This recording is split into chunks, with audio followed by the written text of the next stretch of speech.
쿠팡 정보 유출 사고. 셀프 조사 논란이 있었죠. 그런데 반전이 있습니다. 쿠팡이 입장을 발표했어요. 정부 지시에 따른 조사였다고 밝혔습니다. 셀프 조사가 아니라는 거죠. 도대체 무슨 일이 있었던 걸까요? 쿠팡과 정부 사이에 무슨 일이요? 오늘 자세히 파헤쳐 보겠습니다. 개인정보 유출 사고. 우리 모두의 문제입니다. 이런 소비자 이슈. 구독하시면 빠르게 받아보실 수 있습니다. 알림 설정도 함께 눌러주세요. 중요한 소비자 뉴스를 놓치지 않으실 수 있습니다.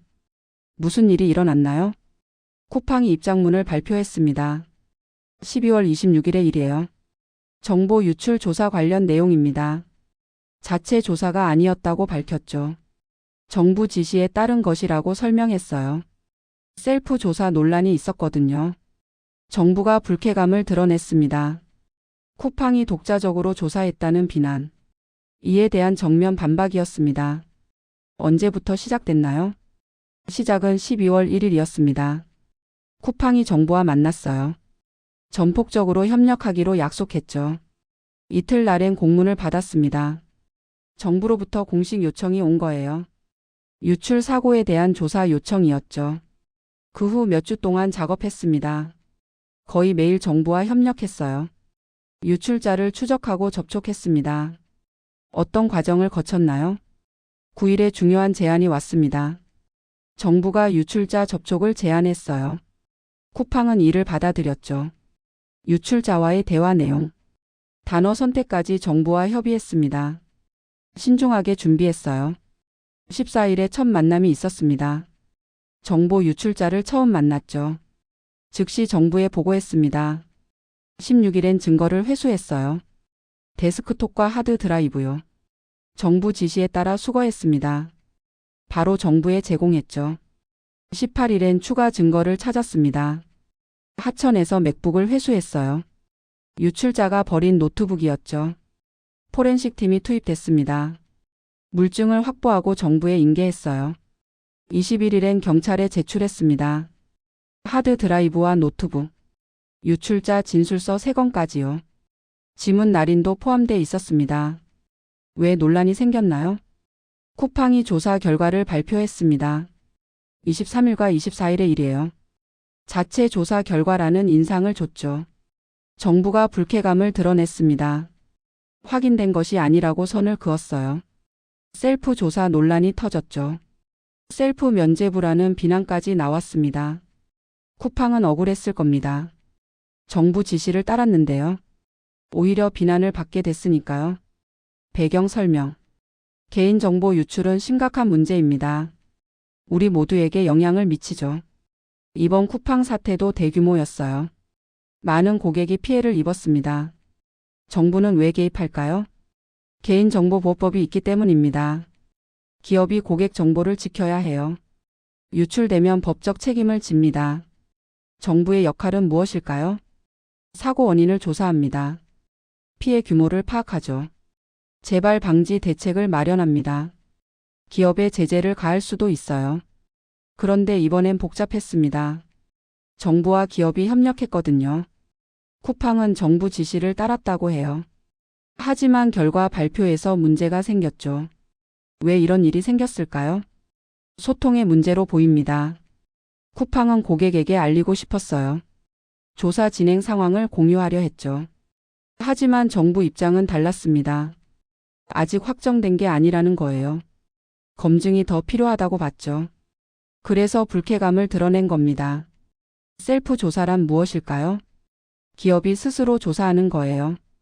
독립적인 검증이 없는 거죠. 객관성이 의심받을 수 있습니다. 왜 문제가 될까요? 이해관계가 있기 때문입니다. 기업은 자신에게 유리하게 발표할 수 있어요. 사실을 왜곡할 가능성도 있죠. 그래서 제3자 검증이 중요합니다. 이번 쿠팡 사태는 어떨까요? 쿠팡은 정부와 협력했다고 주장해요. 지시를 따랐다는 증거도 제시했죠. 하지만 정부는 선을 그었습니다. 왜 이런 엇갈림이 생겼을까요? 발표 시점이 문제였던 것 같아요. 쿠팡은 빨리 알리고 싶었죠. 고객 불안을 해소하려 했습니다.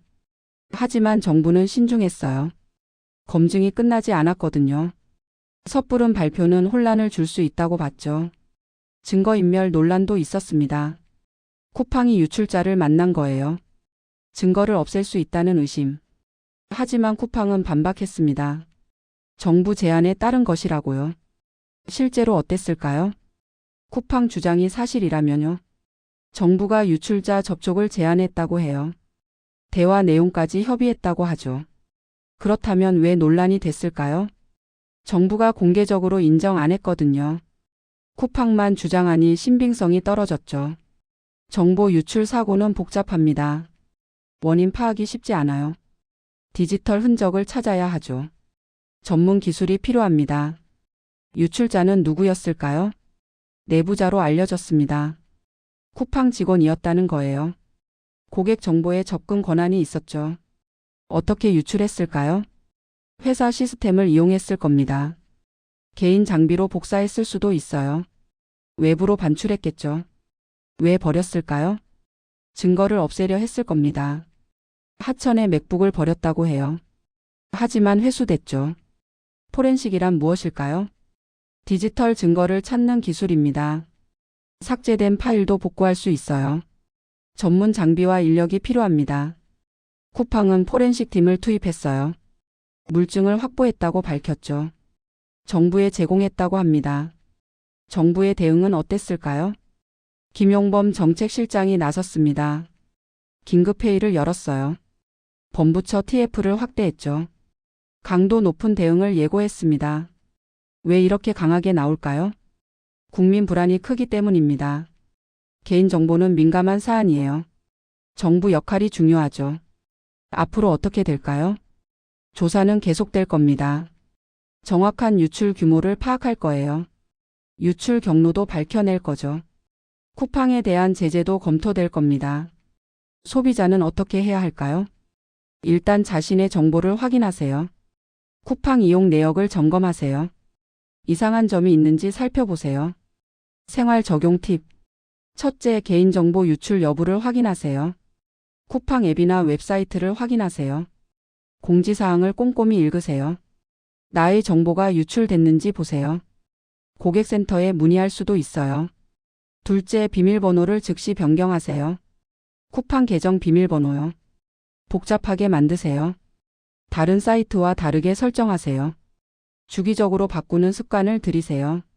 셋째, 이중 인증을 설정하세요. 로그인할 때 추가 확인을 받는 거예요. 문자나 앱으로 코드를 받습니다. 보안이 훨씬 강화돼요. 넷째, 금융 거래 내역을 확인하세요. 이상한 결제가 없는지 보세요. 카드 사용 내역을 점검하세요. 모르는 결제가 있다면요. 즉시 카드사에 연락하세요. 다섯째, 개인정보 모니터링을 신청하세요. 금융감독원 파인 사이트를 이용하세요. 내 명의로 계좌가 개설됐는지 확인돼요. 대출이 실행됐는지도 알 수 있어요. 여섯째, 피싱 문자를 조심하세요. 정보 유출 이후 피싱이 늘어납니다. 쿠팡을 사칭한 문자가 올 수 있어요. 링크는 절대 클릭하지 마세요. 의심되면 공식 앱으로 확인하세요. 일곱째, 피해 구제를 신청하세요. 실제 피해가 발생했다면요. 한국인터넷진흥원에 신고하세요. 개인정보 침해 신고센터를 이용하세요. 법률 상담도 받을 수 있어요. 여덟째, 다른 사이트도 점검하세요. 같은 비밀번호를 쓰는 곳이 있나요? 모두 변경하는 게 안전합니다. 개인정보를 최소한만 제공하세요. 불필요한 동의는 거부하세요. 이번 사태를 어떻게 봐야 할까요? 셀프 조사 논란은 소통의 문제로 보입니다. 쿠팡과 정부 모두 할 말이 있어요. 쿠팡 입장에서는 억울할 겁니다. 정부 지시를 따랐는데요. 오히려 비난을 받았으니까요. 고객에게 빨리 알리고 싶었을 거예요. 정부 입장도 이해는 됩니다. 아직 검증이 끝나지 않았거든요. 섣부른 발표는 혼란을 줄 수 있죠. 신중해야 한다고 본 겁니다. 하지만 중요한 건 따로 있습니다. 소비자 보호가 우선이에요. 누구 잘못인지 보다요. 어떻게 피해를 막을지가 중요하죠. 정부와 기업이 협력해야 합니다. 서로 비난할 때가 아니에요. 투명하게 조사하고요. 정확한 정보를 공유해야 합니다. 여러분은 어떻게 생각하시나요? 쿠팡의 대응이 적절했을까요? 정부의 역할은 충분했을까요? 댓글로 의견 나눠주세요. 오늘은 쿠팡 정보 유출 셀프 조사 논란을 알아봤습니다. 쿠팡은 정부 지시를 따랐다고 밝혔어요. 하지만 소통 과정에서 문제가 생겼죠. 중요한 건 소비자 보호입니다. 여러분도 개인정보를 꼼꼼히 확인하세요. 다음 영상에서는 연말정산 준비 팁을 다룹니다. 절세 방법을 알려드릴게요. 꼭 확인해 보세요. 오늘의 톡뉴스였습니다. 감사합니다.